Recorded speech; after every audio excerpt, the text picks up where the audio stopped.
We wanted to do a real basic video on how to properly sear and grill, properly grill finish a couple of our more popular grass-fed steaks. What we've got today is grass-fed beef tenderloin, and we have a grass-fed ribeye. Now I intentionally picked a ribeye. It's got a slightly higher fat content running through here because I like cooking with the fat.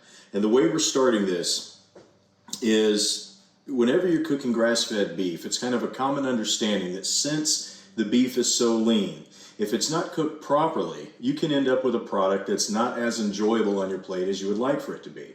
So what we're going to do is go over the searing method of cooking. We're going to finish this on the grill. We're going to shoot for specific temperature parameters to make sure that this dining experience is everything that it can be. And some of you also know that when you've picked up product from White Oak Pastures and it's arrived at your house, it's not uncommon through shipping that you would find some minor perforations in the plastic. So what we suggest, when you bring your steaks home and you want to thaw them out in your refrigerator, put them in a bowl or put them on a plate and let them thaw that way in something that's going to catch any juices that might come out of the packaging. Sometimes that packaging does shift and settle in the middle of shipping, and you just don't want to mess in your refrigerator. Also, another good idea for grass-fed beef is to wet age it in the packaging for up to 21 days. That will help to tenderize the muscle fiber. You won't have to add a muscle tenderizer to it when you're cooking, and you'll still be able to get that nice, robust flavor that you kind of expect from White Oak Pastures beef.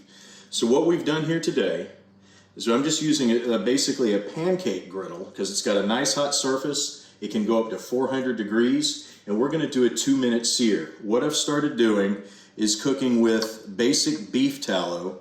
And the reason why I like using the beef tallow is your body processes a natural fat a whole lot easier than it would process like canola oil or even sometimes olive oil in some cases. And the advantages of using grass-fed beef fat, it's good for your skin, it supports your central nervous system, it supports your immune system at the same time. One thing I've noticed when I cook with it is that I don't feel drowsy after eating, which I really appreciate that. We're all busy. We've all got a lot of things to do, particularly in this day and age. You have a lot of different things pulling for your attention every single day. One of the last things you need is to eat a meal and feel like you need a nap immediately following. So what we're doing is I've covered this griddle basically in beef tallow, and we're using Redmond's real salt. It's a coarse grain salt. I don't like using traditional iodized salts, mainly due to the fact that they can leave an unpleasant, slightly chemical or metallic taste in the mouth once you're done. And that's not really what we want on our beef. Our beef stands very well on its own. It's got a nice, robust flavor, and you notice a difference immediately when you try White Oak Pastures grass-fed beef compared to something you might buy from a more traditional format in a big box store. So what we're going to start with here, this is nice and hot. I can feel the heat radiating off of it. We're going to move the steaks to the griddle.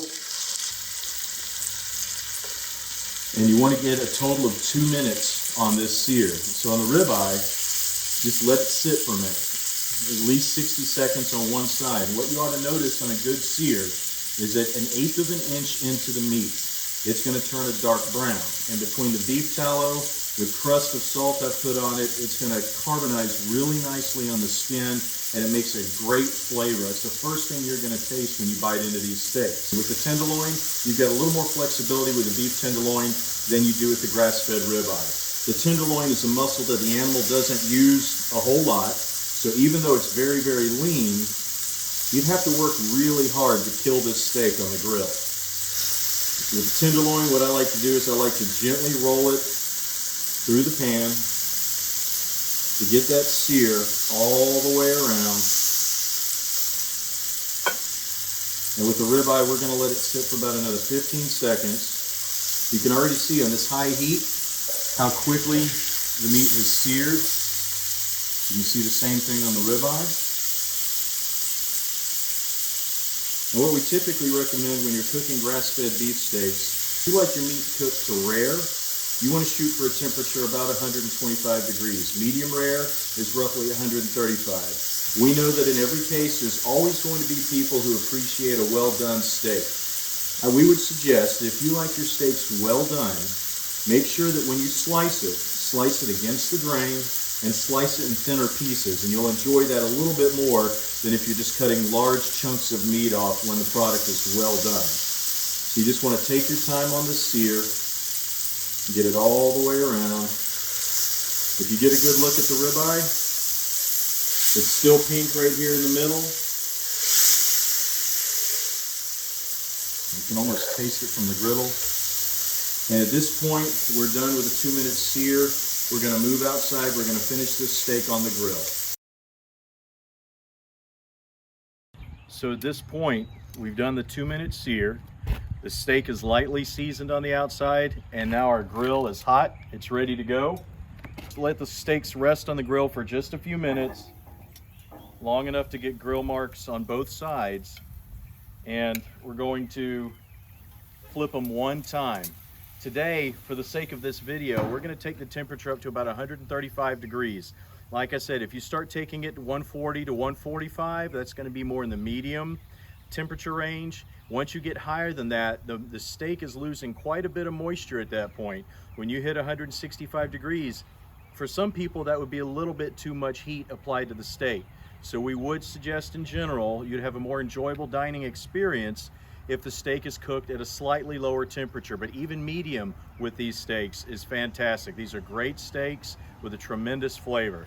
So we're gonna let these cook for just a few minutes, and then we're gonna take them back inside. At this point, we've pulled the steaks off the grill. They've got nice grill marks on them. We're gonna let them sit for just a few minutes, just to cool down just a bit. You gotta remember, at this point, the meat is still basically cooking a little bit. So you want to gauge that time here against your time on the grill. But to recap, what brought us to where we are is this. These steaks were wet aged in their original packaging for 21 days. When it came time to make sure they were thawed properly in the refrigerator, they were thawed in a bowl or on a plate, just in case there were minor perforations in the plastic, so that we didn't have a mess in our refrigerator. We preheated the grill using beef tallow and a heavy coarse grain salt. And then when we could see the steam from that tallow rising off the griddle, that's when we applied our steaks for a full 2-minute sear all the way around. Then we put it on the grill outside, got our nice grill marks. This stuff smells fantastic. And in just a minute, we're going to cut into the steak. Now, I want to remind everybody the importance of a proper temperature measurement when it comes to grass-fed beef steaks. You can go as low as 125 degrees. That's going to be rare. And that's where you take your thermometer, test the thickest part of the meat. And when it hits 125 at a pretty steady clip, you're in rare territory. By the time you hit 140 to 145 degrees, you're in medium territory. By the time you hit 165 degrees, you're looking at well done. And you'll notice throughout all of these different degree changes that the elasticity of the meat is going to change. Right now, it's fairly firm, but there's still a lot of give in the muscle fiber, which is what we're looking for this particular dining experience. We pulled these steaks off the grill between 135 degrees and 140 degrees. And in just a moment, I think we're gonna cut inside of here. We're gonna get a good look at what the interior of the steak looks like. And I think we're gonna have a fine dining experience. All right, the meat has rested now for about 10 minutes after it came off the grill. So what I'm going to do, we're going to start with the beef tenderloin. I'm going to cut into this, and you can kind of see I barely had to apply any pressure with the knife.